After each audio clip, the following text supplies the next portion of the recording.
What's up mga kadoy, ayan, welcome back dito sa ating YouTube channel. Kamusta po kayo? Isang mapagpalang araw po sa inyong lahat at tayo ngayon ay mayroong gagawin. So dito ulit tayo sa Solay dahil last time nung na-check natin yan, yung isang post niya ng damper, yung rubber damper niya rito ay may problema na. So may dragging din lagi, kaya papalitan na natin ng bago. So isang set yung request ng may-ari, kaya papalitan natin ng isang buong sun. Ito yung pinaka the best talaga na lining. Yan, medyo pricey nga lang kumpara sa iba, pero quality naman. Okay, let's do this.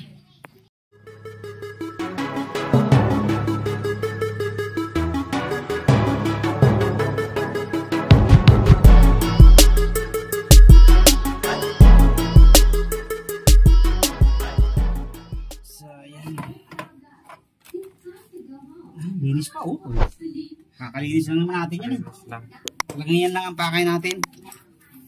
So yan na, ito na yung kanyang bell. So malamig naman, kanina pa pala siya. Umalis kasi ako nagpagupit. So ito.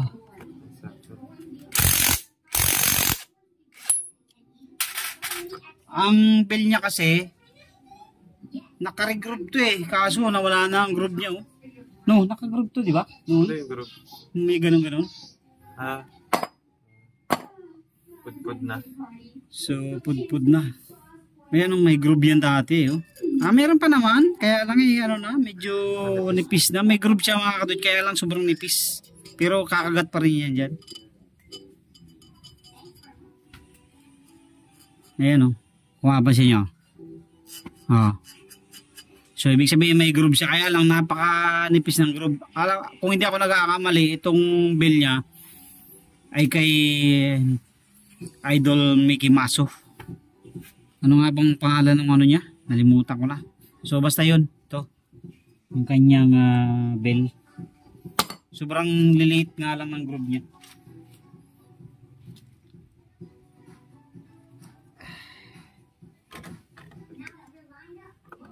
Oh. Ito lang talaga.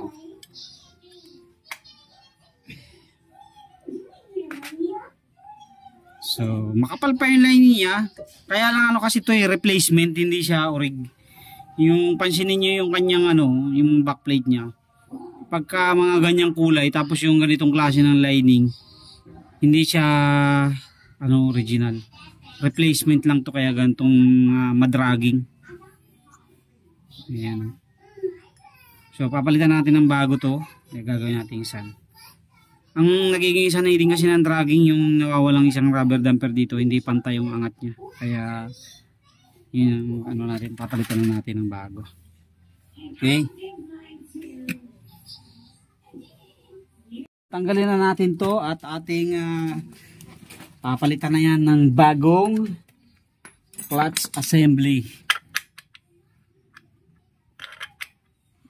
Ayan, inano pa to, manual baklasin dati. Wala silang niya ganito. Kaya minamanual, sinisinsin. Kaya importante talaga mayroong ganitong tools.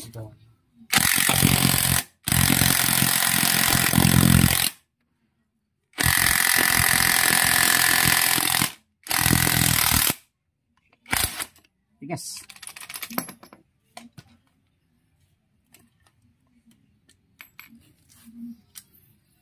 Kapit na kapit. So naka na din to, naka-upgrade na spring na rin to mga kaduit. Alam po naka 1,000 na to ng JBT. Ayan, JBT na 1,000.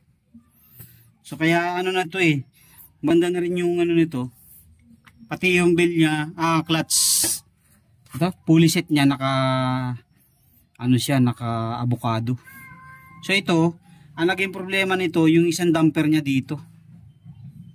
Nilagyan mo na spring. Oo, yun. Yung isang damper niya yan, dyan nawawala. Pero nilagyan ko na yan nung nakaraan, yung damper na yan. Yung isa niyan, nalalaglag.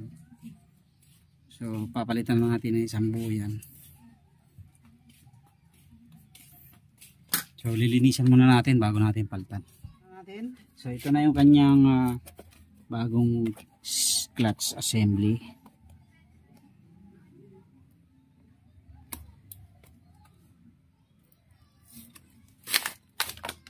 Iyan, may kasama pang sticker na Sun. Okay, oh, ganda oh.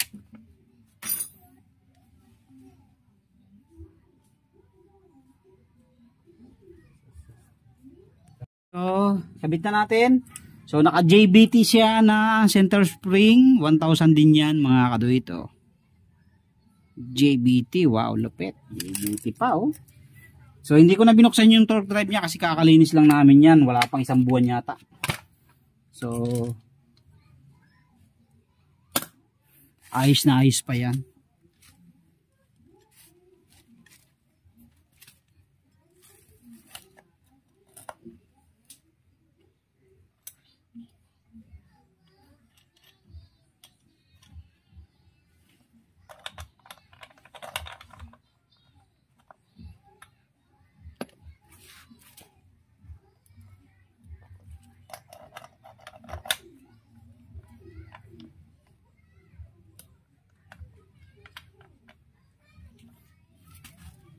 Okay.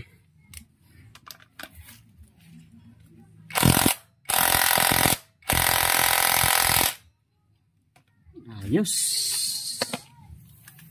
So ito na mga kalit, nilinisan na rin natin. Linis na rin yan. So yung kanyang bell, bubugahan natin yung bell niya ng cleaner para meron pa siyang konting-konting portion ng ano. Pero pudpud na rin ay oh. Meron pa siyang portion na may groove pa, meron nang wala. Ayan. Kaya siguro nagda-dragging din to pre. Diyan din. Kung pansinin mo. Oh, pudpud na. Makinis. Pudpud. Tsaka tingnan mo yung kain. Ito. Ibig sabihin yan yung dati niya. Ito na yung lumalim na siya. Okay, kaya pagka sunod pag ano? ito ito ang sunod mong papalitan. Ay ano, papalitan na din sana niya ng bell. Yun nga lang, mapapamahal siya. Sabi ko sa kanya wag na muna, sa sunod na lang. So ito naman pwede pa naman to. Ang observe na lang kung mayroong magkakaroon pa ng dragging kasi may mga area na may groove pa, may area na wala na. So pwede pa siguro mga 0.5 lang ang lalim pag pinare-groove natin siya. Pero kung gusto naman niya na mas quality, palit na rin siya ng katulad nito. Yan, Sun din to eh. May groove na rin to eh. Ayan, Sun din yan. No? Mio Solay 125 din to. At saka M3. Common siya. Ito talaga magkapares yan. Yan, dalawa na yan. Sun. So, yun nga lang. Mabigat. 3,000 agad yan. Yung dalawa na yan. So, okay na muna to. Na palitan kasi bago naman yung lining. So, observe na lang muna natin. Okay, salpak na natin muna. Para makauwi. May lakad pa yata siya eh. May lakad ka pa ba? Pag ano? Mamaya, pag mga... Splatter pa yun. Pag medyo maganda pa ang panahon.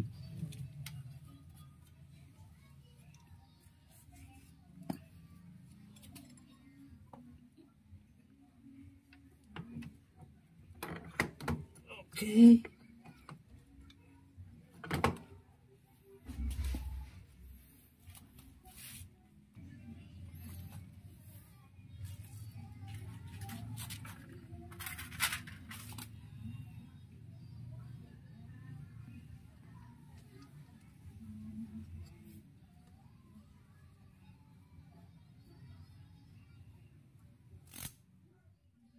Sige nga, patistingan mo ay.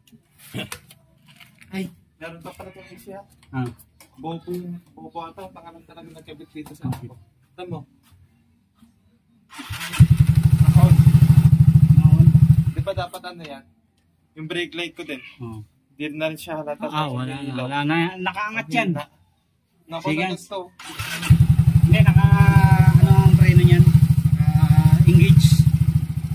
Pwede na naman yung ano mo. Ilaw mo sa puwet. Ito yan. Naka-on lang. Sige mamaya paklasin natin. Tuloy hangin na natin yung ano, signal light mo. Baka sira yung nilagay niyo na ano. Switch. Kasi doon ano kaya na-range mo. Kailangan pala magana ka mga Taas kasi ng minar mo. Ganyan. Okay, so mamaya testingin natin. Okay, so tapos na tayo. Yan, nakabit ko na. Hindi ko na nililinis yung labas kasi malinis naman yung loob. Naulan ngayon, may bagyo. Lilinisan pa natin. Siya na ang bahala dyan. Yung may-ari na lang. Basta malinis ang loob. Ayan, may bagyo kasi kaya hindi na natin pinunas-punasan yan. Tapos ito, sunod natin. Ayusin natin kasi kahit hindi pumipindot ng preno, ay umi-start. Tapos yung kanyang ilaw dito, ayan, naka-steady na. Kasi, pati yung minor niya, bababaan din natin. Okay, so yan lang. Thank you very much. God bless po sa inyong lahat. Ayan, sa lahat ng mga gusto ng quality na lining, magsan kayo. The best yan. Subok ko na yan.